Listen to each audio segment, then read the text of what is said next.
সেই যে ছোটোবেলায় নখ খেতাম, সেই অভ্যাসটা কি আর যায়? নখ খেতে খেতে নখগুলোই আর বাড়ছিল না।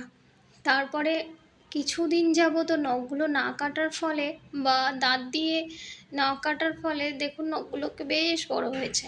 তো দেখে মনে হচ্ছিল কেমন যেন সাদা সাদা লাগছে, তার উপরে একটু কিছু করাই যায়।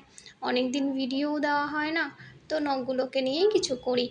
তো নখগুলো কেমন লাগছে একটু বলবেন। আমি আজকে করেছিলাম ব্লুমিং জেল।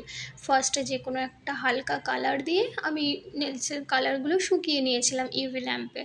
দেন আমি তার উপরে একটু ব্লুমিং জেল দিয়ে একটা ডার্ক কালার দিয়ে নিজের ইচ্ছে মতো ডিজাইন করে নিয়েছিলাম।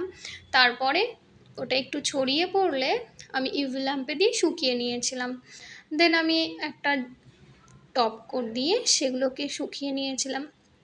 জানেন তো, আমার না একটা খুব সমস্যা হয়েছে। এই যে নখগুলো দেখছেন, নখগুলো না বড্ড পাতলা হয়ে গেছে। এই যে মাঝে মধ্যে এই যে নখের ভিডিও করার জন্য আমাকে নখগুলো এই যে ঘষাঘষি করতে হয় না নেল আর্টের জন্য, তো তার ফলে নখগুলো বড্ড পাতলা হয়ে গেছে। এখন নখগুলো তো বড়োই করতে পারি না, একটু বেড়ে গেলেই না সাইড থেকে কেমন হচ্ছে সারিয়ে যায় বা ভেঙে যায়। তো তার ফলে না আর নখগুলোকে বাড়াতে পারি না। কেউ কি বলতে পারবেন যে নখগুলোকে কি দিলে যে নখগুলো শক্ত থাকবে?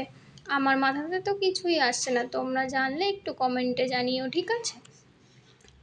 কেমন হয়েছে কাজটা অবশ্যই জানিও। আর আমি আমার নিজের ইচ্ছা মতো কালার করেছিলাম। তোমরা চাইলে সুন্দর ফুল বা অন্যরকম ডিজাইনও করতে পারো।